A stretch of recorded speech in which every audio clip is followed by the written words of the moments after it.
The Independent Electoral and Boundaries Commission selection panel, tasked with the responsibility of picking new IEBC commissioners, is under pressure to complete their work before the December holidays kick in. And as Kenyans await the names of the shortlisted IEBC applicants expected on Wednesday next week, it has emerged the biggest interest in the IEBC top jobs actually came from those already serving in various capacities inside the current IEBC structure. Duncan Kayamba reports.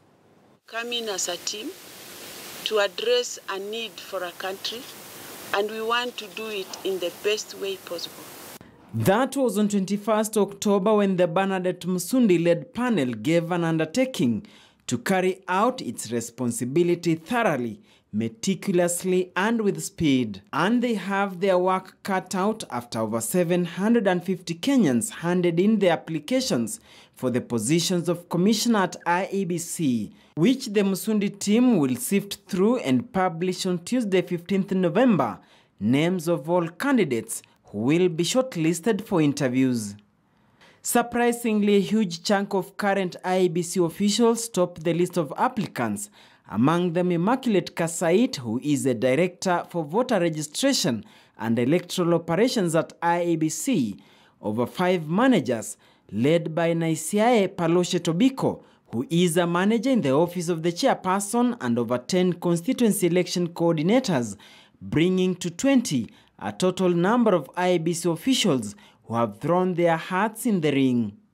Those who have applied for the position of IEBC chairman include High Court Judge Anyara Emukule, devolution expert Dr. Mtaha Kangu, Murshad Abdallah from the National Police Service Commission, Margaret Shava, Roslyn Odhiambo Dede, among others. But I want to remind the panel that we don't have, as a country, we don't have the luxury of time. So it is imperative for them to make sure that we have new commissioners by December 2016. In fact, if possible, early December. You must give every Kenyan a chance. So the shortlisting process must be fair, the interview process must be fair. So since we gave ourselves a constitution as a people, we cannot run away from it for expediency.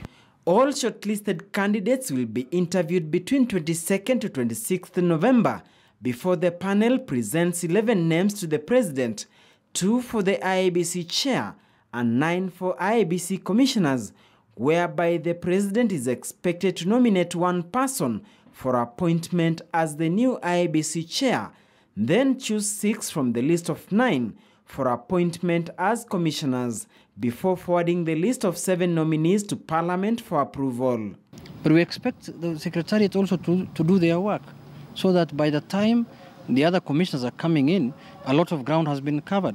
But we also don't expect the current commissioners to interfere with any work, because anything that they do might be taken to be something that they need to. They're doing it in a manner that likely suggests that they wanted to sabotage because they are leaving the office. I believe that the commissioners it is and the secretariat are competent enough to do their adverts in due course.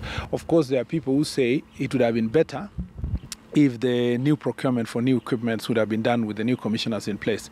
But remember, we also suggested in that report that there must be dichotomy of responsibilities between the Secretariat and the Commission. And we suggested that the Commission should, as much as possible, not delve into procurement issues, so that procurement remains a Secretariat issue and the Commission retains an oversight responsibility over any procurement. The selection process is much behind the schedule since, according to the Select Committee, new IEBC commissioners ought to have been in office by 30th September to enable them at least be in the office 10 months before the August 8, 2017 general election. Duncan Kayamba, KTN.